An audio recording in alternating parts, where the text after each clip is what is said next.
بسم الله الرحمن الرحيم. السلام عليكم ورحمة الله.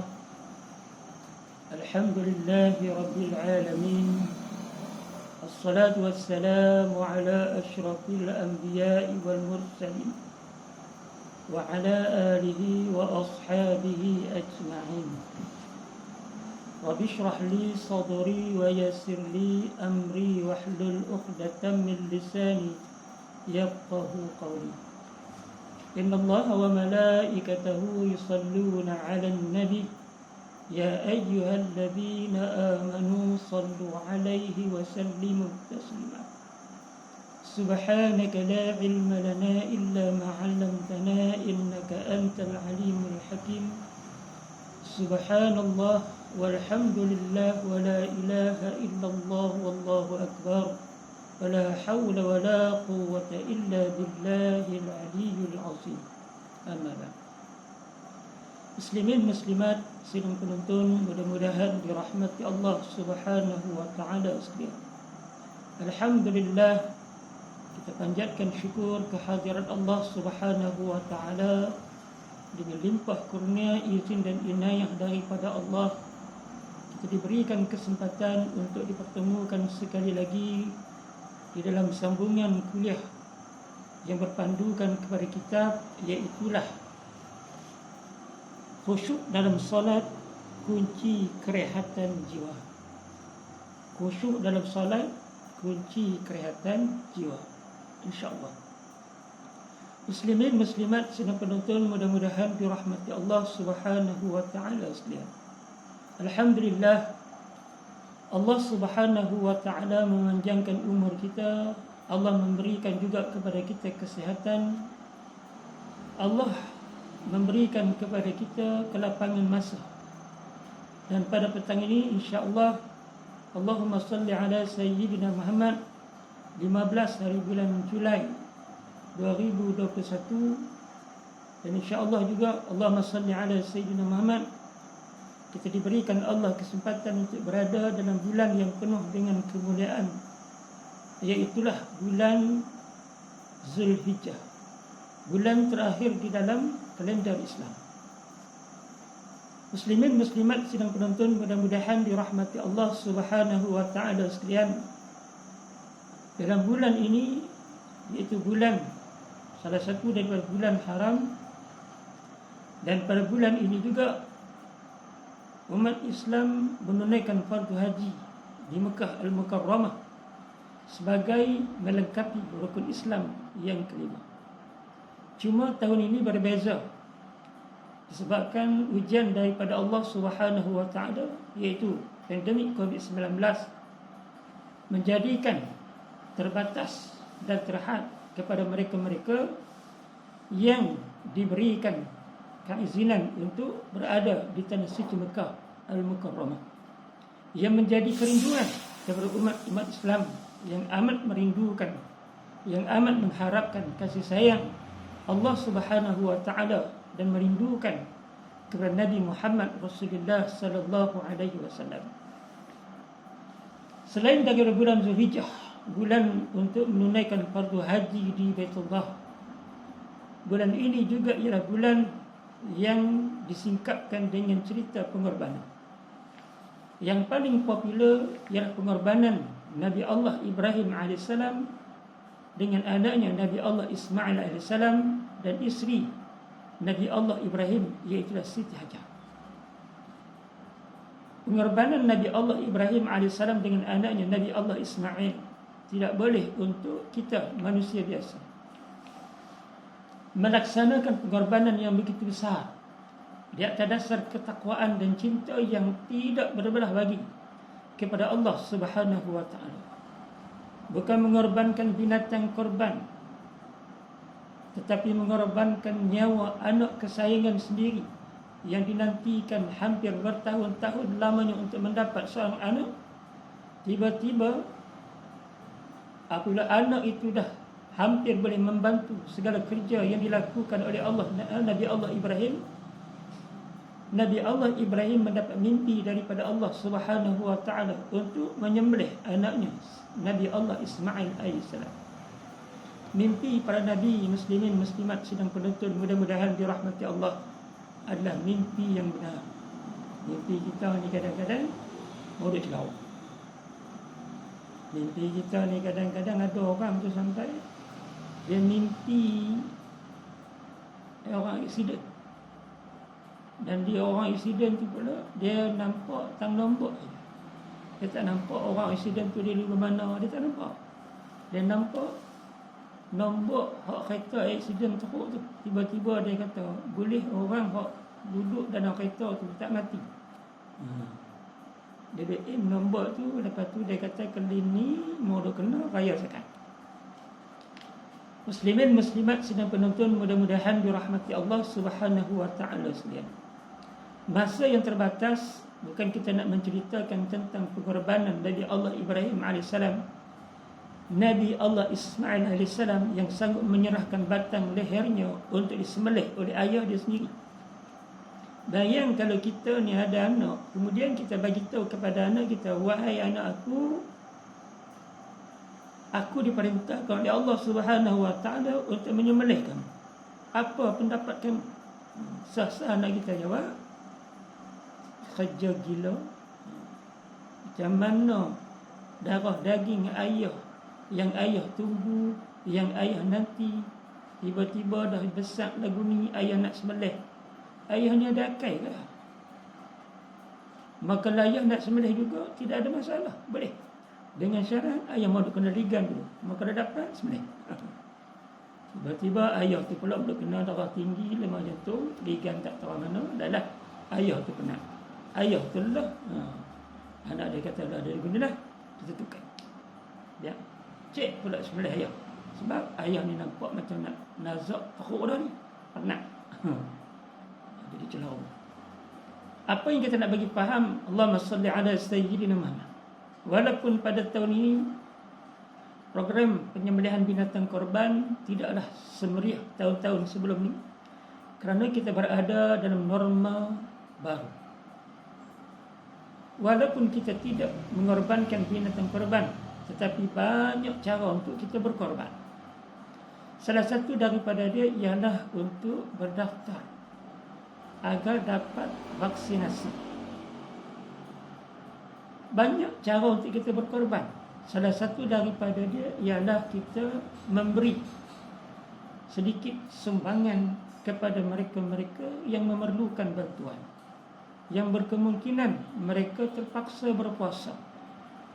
Walaupun pada bulan ini dianjurkan untuk kita berpuasa, apatah lagi nanti insya-Allah pada hari Senin, kita raya hari Selasa, hari Senin puasa 9 Zulhijjah. Maka siapa-siapa yang berpuasa 9 Zulhijjah, Allah Subhanahu wa taala akan memakbulkan doa dia seumpama Allah memakbulkan doa mereka-mereka yang berada di padang Arafah.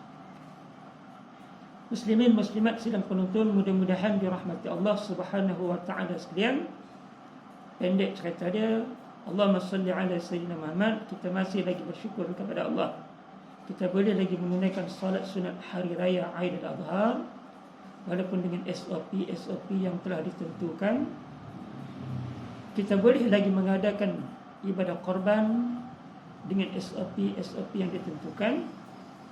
Mengambil kesempatan ini, maka marilah sama-sama untuk kita menzahirkan rasa syukur kita kepada Allah Subhanahu wa taala.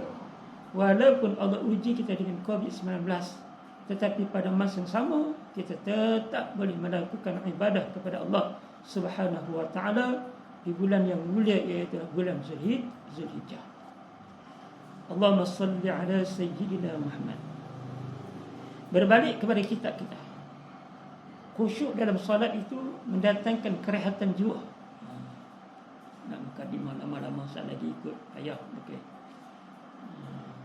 Dah ni kita nak berbalik kepada kitab kita, pasal bukan nak cerita bab korban ni.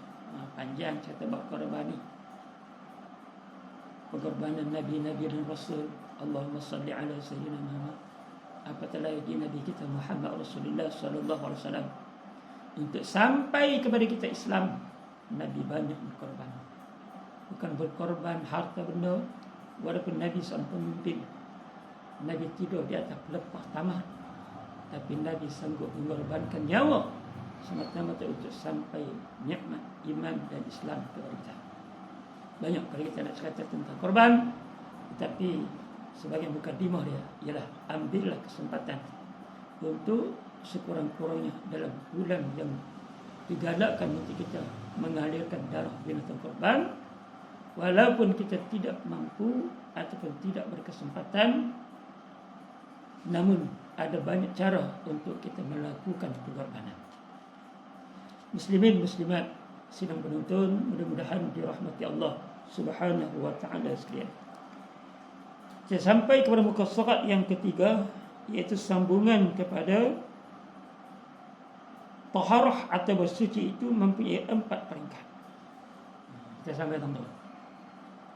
Sebelum ni kita baca yuniyul dinu alan nadhafah. Agama itu didirikan atas kebersihan. At-tuhuru nisful iman. Bersuci adalah separuh daripada iman. Dan pada petang ni insya-Allah dengan masa yang terhad, kita nak tengok pula taharah atau bersuci itu mempunyai 4 peringkat. Bismillahirrahmanirrahim. Tingkat pertama ialah membersihkan anggota lahiriah dari hadas, najis-najis atau kotoran lainnya. Itu wajib. Kita sebagai orang yang mengaku beriman kepada Allah Subhanahu wa taala dan at-tuhuru nisful iman, maka kita kena memastikan anggota tubuh badan kita bersih daripada hadas, bersih daripada najis-najis, bersih daripada kekotoran. Muslimin muslimat mudah-mudahan dirahmati Allah Subhanahu wa taala sekalian, ada orang yang bukan semua tapi segelintir tahap pertama untuk kebersihan, bersuci masih lagi belum tercapai. Maknanya sebagaimana yang kita kata sebelum ni, mandi hadas belum sempurna, menyucikan najis belum sempurna. Kadang-kadang najis ada berapa bahagian pun dia tak tahu. Najis mughalazah pun dia tak tahu.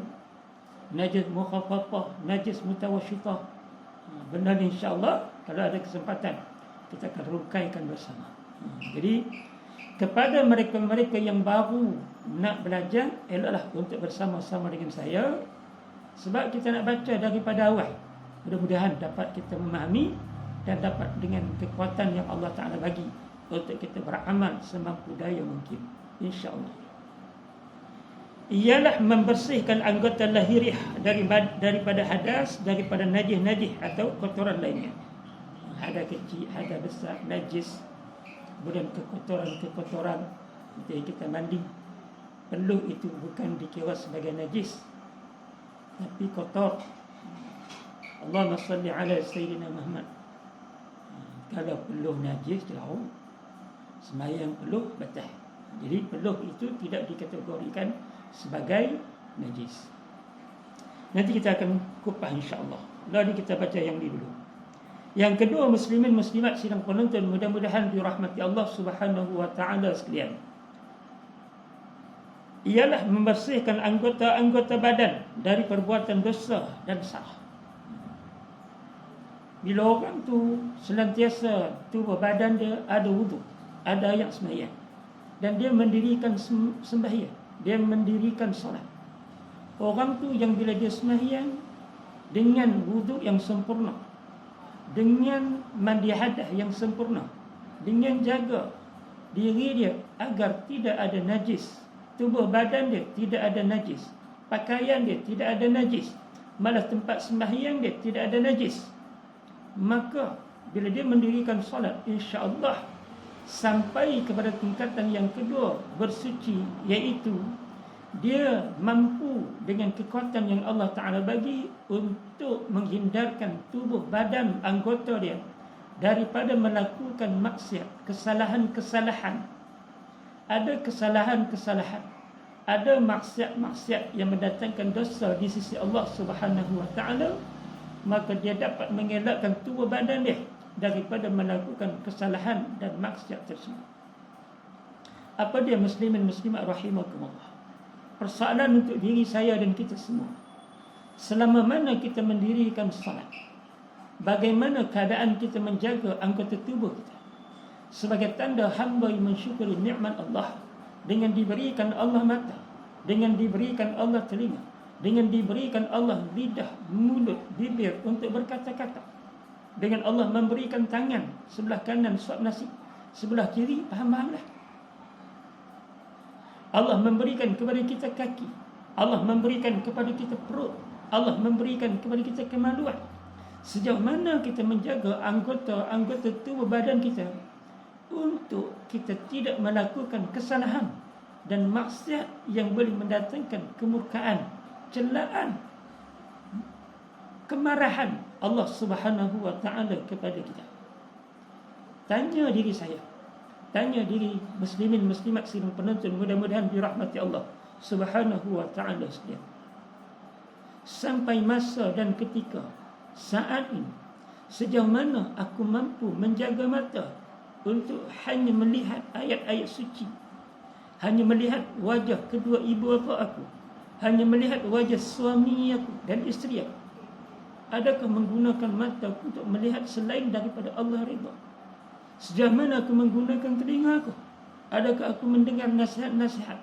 Aku mendengar orang berzikir kepada Allah, aku mendengar orang membaca Al-Quran, ataupun aku mendengar segala fitnah, berita palsu tentang COVID-19, berita palsu tentang vaksin COVID-19. Banyak kalau kita nak cakap, cuma nak bagi faham kepada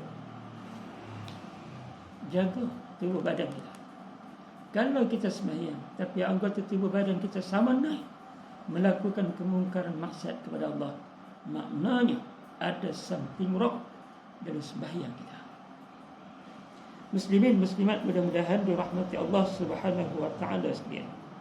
Tingkatan yang ketiga dalam bersuci ialah membersihkan hati dari akhlak-akhlak yang tercela dan sifat-sifat yang di luar batasan syarak.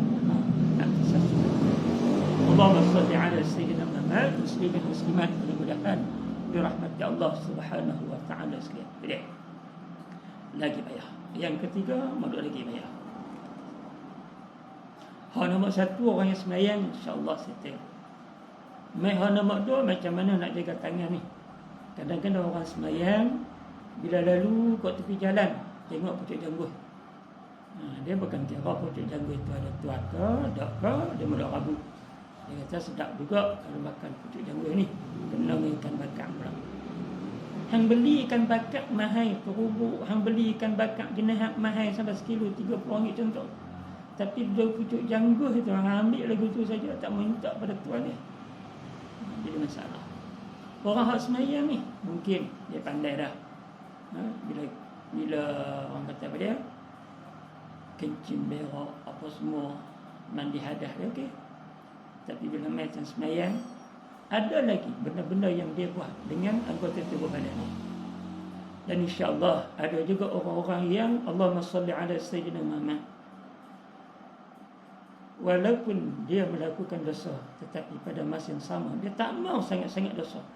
Cuma kadang-kadang Allah, manusia biasa yang tak terlepas daripada dosa, tapi tanda Allah sayang, Allah kasih kepada dia, maka dia cepat beristighfar kepada Allah Subhanahu wa taala. Cepat minta ampun pada Allah, dan malam-malam dia tak pernah berhenti untuk sembahyang sunat awal. Hebat. Zaman dah macam mana nak jaga mata? Nasib baiklah cenang tak ada orang. Mau ada orang di cenang. Mana jaga mata orang lepas ke laut jadi kedua. Jadi payah. Cuma kita ni Allah, bila kita sembahyang, selepas sembahyang sekurang-kurangnya, Astaghfirullahalazim alladzi la ilaha illa huwal hayyul qayyum wa atubu ilaih. Minta ampun pada Allah. Ataupun sekurang-kurangnya, Astaghfirullah wa atubu ilaih. Astaghfirullah wa atubu ilaih. Lagi tak mau ni, kalau boleh nak jaga betul-betul ni anggota tubuh badan daripada tak mau buat dosa, tapi buat juga. Allah bagi kesedaran segera itu istighfar. minta ampun kepada Allah. Yang ketiga yang kita baca, iaitulah membersihkan hati dari akhlak-akhlak yang tercela dan sifat-sifat yang luar batasan syarak. Dia mai satu masa, satu keadaan di kalangan kita, termasuk diri saya sendiri, hati kita ni tak bersih. Ada saja marah yang bukan kerana Allah. Ada saja perasaan hasad, perasaan kianat, perasaan tamak, perasaan halaba, perasaan perasan, kata dia tu hebat.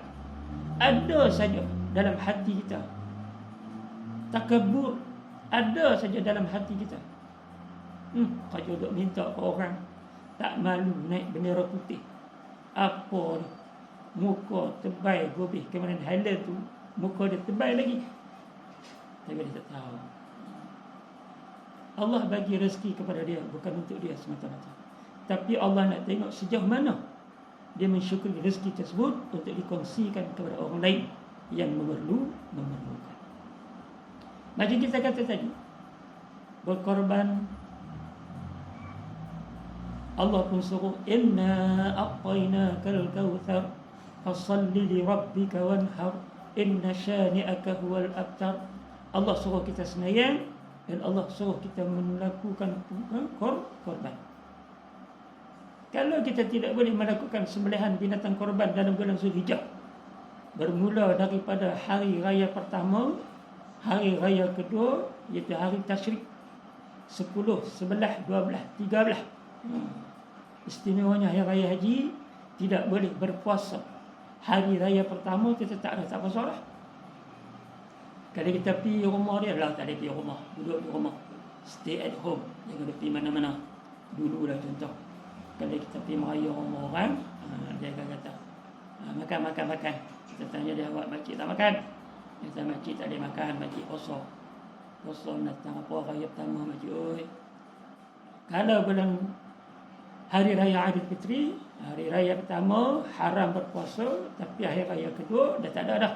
Sebab waktu tu kita dah mula dengan puasa 6 di dalam bulan Syawal.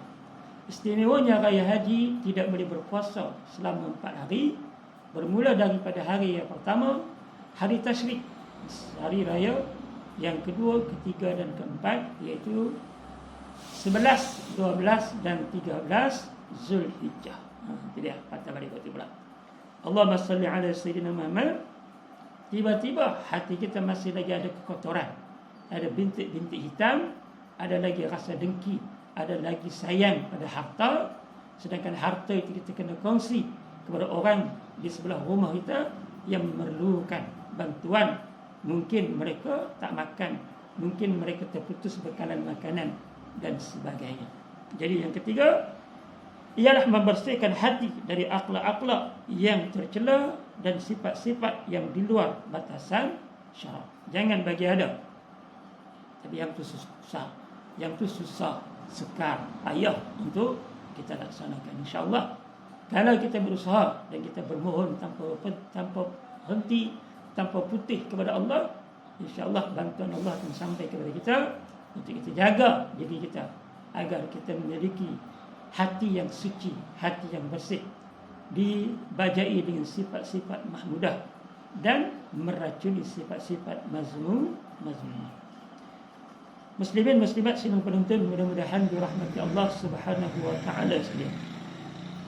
Tingkatan yang keempat ialah membersihkan batiniah dari sesuatu selain daripada Allah, dan ini adalah cara taharahnya para Nabi AS dan para siddiqin. Siapa dia siddiqin ini?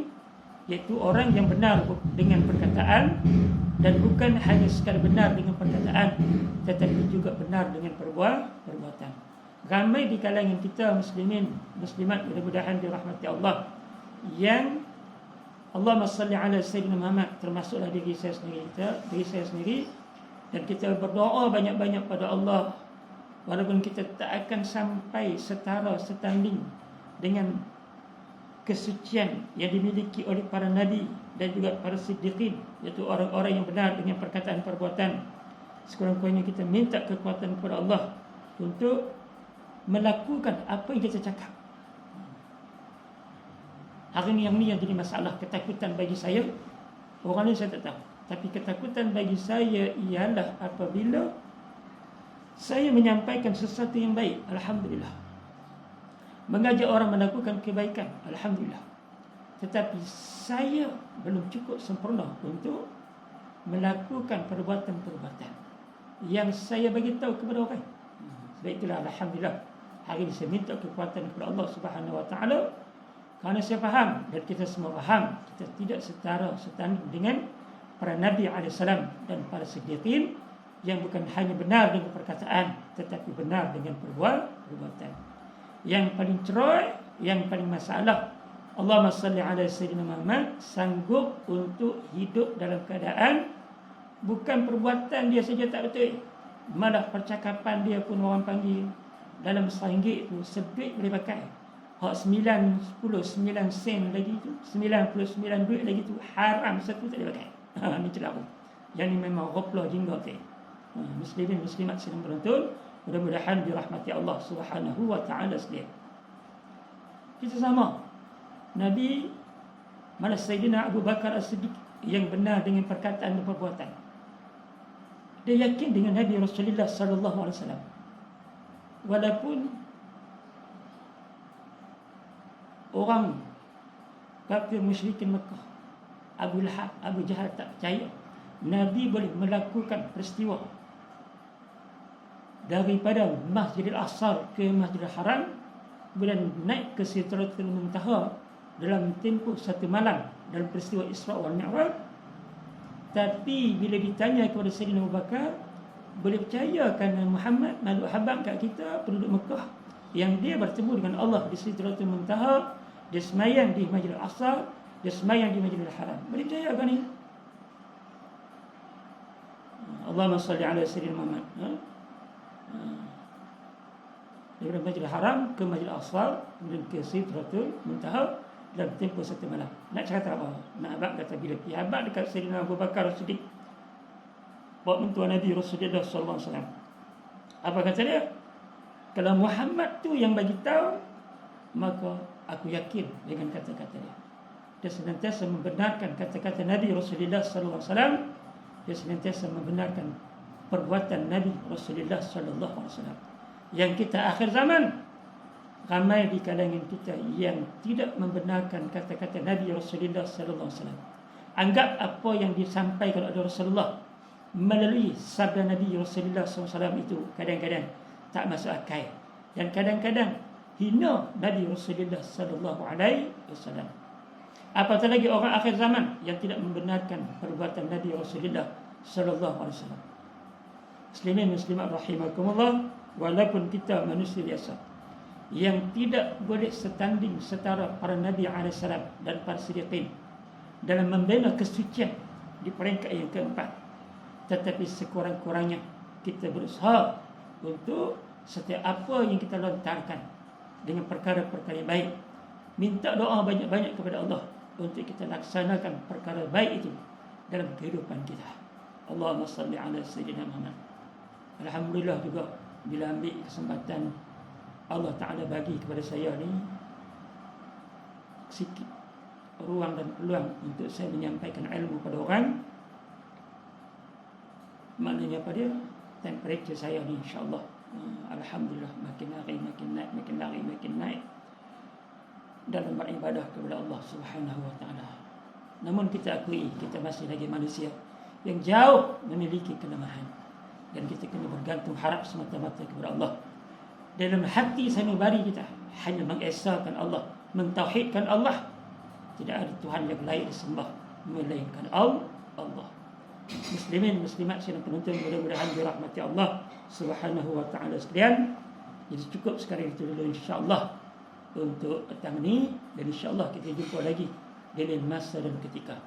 Apa yang kita nak kena bagi faham ialah mengambil peluang dan kesempatan hidup yang masih lagi berbaki yang Allah Ta'ala bagi kepada kita, untuk kita memperbaiki hubungan kita dengan Allah, untuk kita memperbaiki hubungan kita dengan manusia, untuk kita memperbaiki hubungan kita dengan makhluk, agar menampakkan kesucian sama ada kesucian zahir ataupun kesucian batin, agar kita bertemu dengan Allah Subhanahu wa taala dalam keadaan Allah memberikan kepada kita rahmat, Allah melepaskan kita daripada kesusahan dan kepayahan, dan Allah membebaskan kita akhirnya daripada azab siksa neraka Allah Subhanahu wa taala.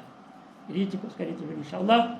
Yang baik daripada Allah Subhanahu wa taala, yang tidak baik, yang silap, yang salah, yang terkasar bahasa datang kepada diri saya sendiri. Saya tak banyak-banyak. Wallahu alam wa billahi taufiq wal hidayah. Assalamualaikum warahmatullahi wabarakatuh. Kita jumpa lagi di lain masa sambungan kitab kita insya-Allah. Allahu akbar.